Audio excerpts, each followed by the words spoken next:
ଆଜି ହେଉଛି ମକର, କିନ୍ତୁ କ'ଣ କରିବି କିଛି ଜାଣିପାରୁନି। ନୂଆ ଡ୍ରେସ୍ ବି ନାହିଁ, କିଛି ବି ନାହିଁ।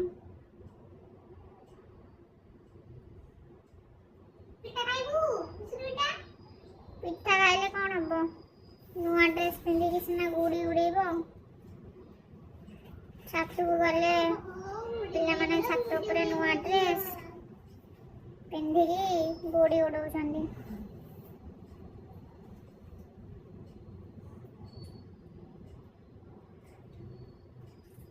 ଆଜି ଏମିତି ଭୋକରେ ଉପାସରେ ରହିବି, ଆଉ କ'ଣ କରିବି। ଭାବିଥିଲି ଗୋଟେ ମକରରେ ଭଲ ଡ୍ରେସ୍ଟା କିଣିକି ପିନ୍ଧିବି, ବୁଲିବି, ସବୁ ଆଶାରେ ହିଁ ରହିଗଲା।